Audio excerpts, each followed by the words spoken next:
Le miroir intéresse beaucoup Satan, intéresse beaucoup les agents du diable. À notre image qui se tenue le miroir. Alléluia. Dieu a créé l'homme à son image. Quand Dieu a créé l'homme, c'est dans l'homme spirituel.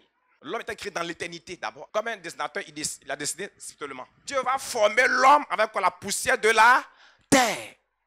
Il va prendre la terre maintenant pour donner une autre image à l'homme. Donc il y a une image spirituelle, une image céleste, et maintenant on va faire maintenant une image physique naturelle. En Jean 1, Christ était d'abord au départ la parole. En Jean 1,14, on dit il vient quoi? Chair. Donc il avait une image des paroles qui était esprit, et il vient sur la terre une image physique. On a l'image spirituelle qui est liée au ciel et l'image terrestre qui est liée à la terre. Mais pourquoi l'image intéresse tant ce cas? Intéresse tout Satan et ses agents. Il y a une relation entre l'image, entre l'étoile et la destinée. Matthieu chapitre verset 6. Jésus-Christ était parole. Il s'est incarné pour devenir chair. L'image céleste devient physique. Quand Satan s'intéresse à ton image, il s'intéresse à ta destinée. Il s'intéresse à ta vision, à ton programme, à ton agenda divin. Dans ton image, ça ressort ton identité. Tu peux faire vivre ton image ou alors tu peux la détruire, tu peux la tuer. Ça va dépendre de toi. Satan peut avoir accès à ton image, cela va dépendre de toi. Pourquoi il utilise le miroir? Il y a différentes sortes de miroirs. Il y a les miroirs de maison, de quartier, de village, de ville, des nations, des continents. Dans le miroir de Dieu, le grand miroir de Dieu qui a créé l'homme, chacun a son miroir dans le miroir de Dieu. Et ce miroir-là, qui est le ciel, projette notre image sur la terre ici. Il y a un miroir du quartier, il y a un miroir du village, il y a un miroir de la ville, il y a un miroir de la région. Pour faire quoi? Pour capturer, pour emprisonner notre âme. L'image, c'est ton âme. L'image te représente ton âme, ta destinée, ton étoile. Satan est le miroir comme une âme redoutable contre les enfants de Dieu, contre les innocents. Le miroir. Pas pour autre chose, mais c'est pour une image. Mais au moment où Satan prend le miroir contre toi, dans quel état se trouve ton âme? Elle se trouve dans quel état? Est-elle dans le péché? Est-elle dans la sainteté? Où elle se trouve?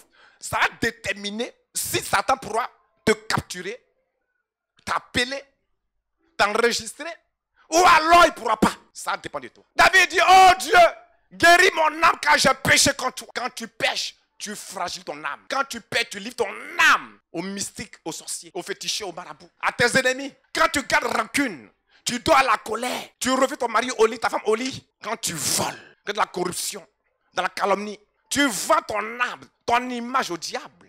Il aura assez à toi. Dans quel état sera ton âme? Quand Satan appelle ton âme à minuit, à 1h du matin, à 22h, à 18h, dans quel état se trouve ton image? Où se trouve-t-elle? Ton âme est quelque part, dans un canari, dans une eau, dans une forêt. C'est l'une des âmes des sorciers, âmes farouches. Quand tu es dans l'hypocrisie, dans le mensonge, dans le vol, dans l'impudicité, dans l'adultère, dans le concubinage. Tu me suis pas ce matin. Je parle du miroir. Tout ce que Dieu crée, Satan, il pervertit ça. Miroir là pour se mirer là, lui dit non, mais prends ça pour aller contre les enfants de Dieu. Donc ce matin, on va prier. On va changer. On va faire retour à l'envoyeur. Comment faire pour maintenir notre âme à l'abri pour que Satan n'ait pas accès? Je parle de l'image. Jacob avait une image. Voilà. Jacob était normal, il marchait normalement. Voilà. Mais pour être Israël, il fallait qu'il soit d'abord déboîté. Quel est devenu Israël? Il a commencé à boiter. À une image, une destinée. À une image, une gloire. Jacob était droit. Mais Israël était quoi? Je dois imaginer comme ça. Si son image spirituelle n'était pas déformée, il ne pouvait pas être Israël. Il fallait une déformation spirituelle pour qu'il soit Israël. Tu pues, tu es sale, et bien tu donnes envie. Dans quel état te trouve ton âme? Mets tous les parfums que tu veux, mais tu sens devant Dieu. L'âme a une couleur, l'âme a une odeur, l'âme a son habillement. Le vrai styliste là, c'est l'âme. Moi, je suis fâché, je dois colère, tu m'énerves. Ton âme est déformée. Comment faire pour ne pas qu'il puisse nous avoir? Dieu te montre que si tu es sous mon ombre, parce qu'on est en Jésus, on a Dieu, on peut nous avoir, n'est-ce pas? Mais souvent nous-mêmes, on ouvre et puis on frappe. Le péché donne droit au diable sur toi. Quand tu as rancune là, tu donnes accès. Tu as colère là, tu donnes accès à Satan. C'est pas l'heure de dormir. Dieu veut qu'on te mette sur son ombre. Non, on veut cacher en Christ. Donc, Satan peut passer à nous. Donc, que ce soit la quand il est en Inde, au Mali, partout où il veut, on t'invoque ton âme. Tu ne vas pas partir là-bas. Le titre n'a rien à voir. Ce n'est pas archibishop qui fait quelque chose. Mais comment tu vis l'archibishop, c'est ça? Comment tu vis ton statut? Comment tu vis ta position spirituelle? Ce n'est pas de dire Dieu regarde, Dieu ne fait rien ça. Ça, là, ça ne fait pas Satan. Hein? Satan, ce n'est pas déranger à vouloir le tuer Jésus-Christ. Il est faux. Donc, c'est toi, ton petit titre là, il va regarder ça. Ne donne pas l'avantage à Satan sur toi. Ne permets pas que Satan arrive à tuer ta joie. Comment faire pour que Satan n'ait pas accès à ton âme? Quand quelqu'un devient lesbianiste, son image a été changée. L'image change. Tu vis avec l'image, tu viens changer ton image. Mais Satan qui est l'auteur de ça, il faut dire la sanctification. Il faut être sanctifié pour voir Dieu. Mais il faut un autre niveau de la sanctification qui est la crainte de Dieu. La crainte de Dieu, c'est fuir le mal, c'est fuir le péché, refuser de s'associer aux sorciers, aux menteurs, aux voleurs. Donc, la sanctification nous amène à quoi? À la crainte de Dieu. Si notre image puisse vraiment briller. Ces deux éléments sont fondamentaux pour préserver ton âme, ton image. Toi, tu es chrétienne, et puis tu marches avec quelqu'un qui est encore dans le monde, qui est encore dans les mabailles, qui cherche mari des gens, qui vole. Toi, tu as fait de tu bats cette personne, mais elle va te contaminer. Si tu n'es pas assez dans la foi, elle va te contaminer. On ne s'associe pas à lui qui est fort que nous. On s'associe à lui qui est faible que nous pour le dominer. On ne s'associe pas à lui qui est fort que toi dans le mal. Samson s'est associé à Delilah. Il est tombé, Samson. L'esprit de Delilah dominait celui de Samson. Le péché a fragilisé l'esprit qui était en Samson. Et Delilah s'est assis sur lui. Il a donné le secret. Il a été quoi? Aveugle. La sanctification. Et la crainte de Dieu pour demeurer sous quoi? Sous l'homme du Tout-Puissant. Pour que ton image ne puisse pas être saisie par Satan, captée par Satan, contrôlée par Satan, influencée par Satan. La sanctification est la crainte de Dieu. Sanctifie ta bouche. Ta bouche là parle mal. Ta bouche là, ça sent caca. Ta bouche là sent pourriture. Quand tu parles, on dit faut le taire. Alléluia. Tu ne veux pas parler sans mentir. Tu vas parler sans critiquer, sans calomnier, sans dénigrer, sans diffamer les autres. Ta bouche là ne peut pas caler ça. Il y a des gens, une phrase, il y a 10 mensonges. Mais ton bonjour là, il a menti. Tellement que mensonge de son sang là, ne peut pas. Sanctifie ta bouche, mais les a pas. Jérémie a dit quoi? Il dit de donner une langue exercée, pourquoi pas intercéder? Ta bouche c'est pour faire l'œuvre de Dieu. Ta bouche c'est pour prier. Ta bouche c'est pour intercéder. Pas seulement pour manger, mais pour faire l'œuvre de Dieu. Ne lis pas ta bouche au diable. Quand tu mens, tu déformes ta bouche. Tu déformes ta bouche. Tu donnes une autre image. Tu es élève, tu vas à l'école avec 2 habits. Il y a habit de maison et habit d'école. Et quand tu vas à l'école, tu vas ailleurs. Tu as déformé ton image. Tu es maman, tu vas au marché. Tu vas coucher avec qui là-bas? Elle connaît là-bas, il vend mouton. Tu déformes ton image. Tu es prêt à un concours, tu donnes l'argent. Tu déformes ton image. Tu es impoli avec ton mari, impoli avec ta femme. Tu donnes raison au diable. C'est toi, tu domines ta maman, ton papa. Quand tu parles, n'a pas droit à sa parole. La même manière que tu fais cela, tes enfants vont te dominer aussi. Je te parle de la sanctification, de la crainte de Dieu. Après la bouche vient les yeux. Tes yeux regardent quoi? Qu'est-ce que tes yeux regardent?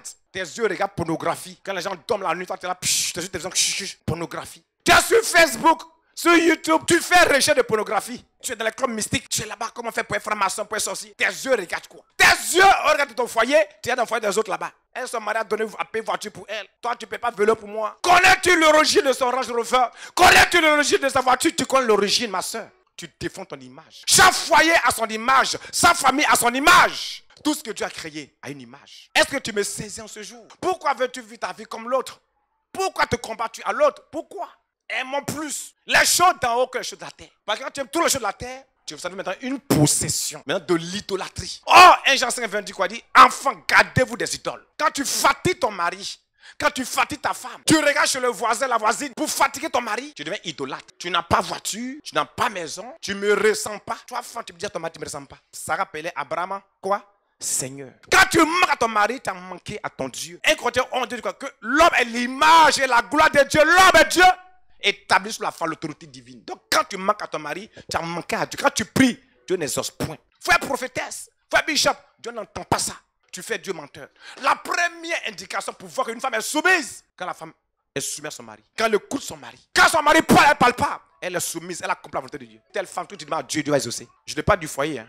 Je parle de la sanctification des yeux. La femme sage fait quoi? Bâtit sa maison. La femme sage est celle qui a compris ce mystère-là. Que l'homme est mon maître, que l'homme est mon Seigneur, que l'homme est mon Dieu à l'image de Christ qui est la tête, le Seigneur de l'église.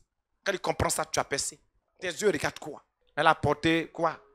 Tel habillement. Donc moi aussi, il faut que j'ai ça aussi. Est-ce que c'est le temps de porter ça? La sanctification des yeux, des mains. Où tu mets ta main? Ton mari sort, tu prends son argent. Toi, tu es une voleuse. Ta femme sort, tu prends son argent. Tu es un voleur. Où tu mets ta main? Dans le confort du patron, de la patronne. Où tu mets ta main?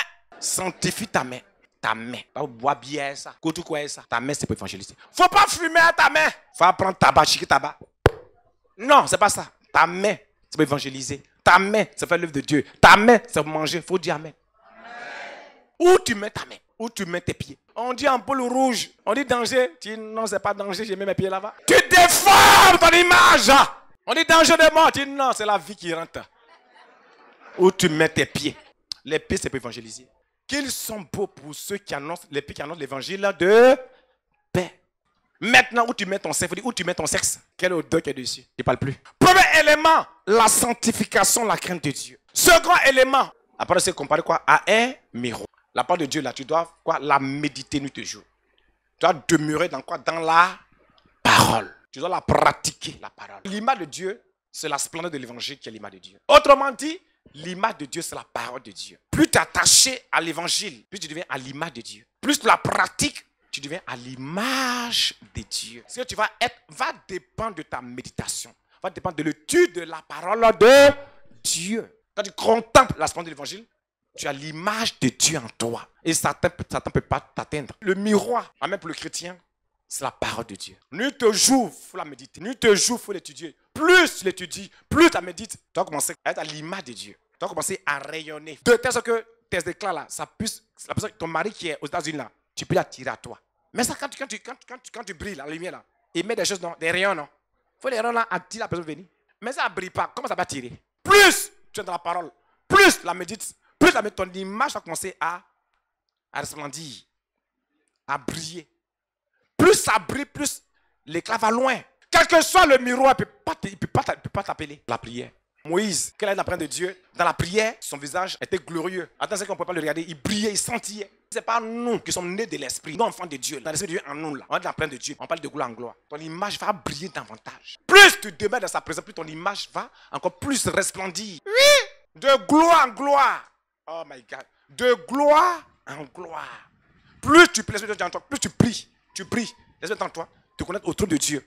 Le trône de Dieu, tu vas davantage briller, briller, briller, briller. Quels que soient les sorciers, pour ne pas t'atteindre. Donc, ce sont les trois éléments fondamentaux. Si on veut que notre image puisse vraiment rayonner, vraiment accomplir nos destinées, si là ne brille pas, on ne te voit pas. Tu peux vivre sur la terre ici, mais tu n'as rien à voir. Je prie jusqu'à. Oui, mais c'est un miroir là-bas. Donc, vous priez pour récupérer. Trois éléments. Si notre image doit vraiment scintiller, briller, on est obligé d'être quoi? Dans la sanctification de la crainte de Dieu. 1. 2. On doit demeurer quoi? Dans la parole de Dieu, la méthode de jour. 3 éléments. Demeurer dans la prière. Tu respectes ça, tu vas te réaliser.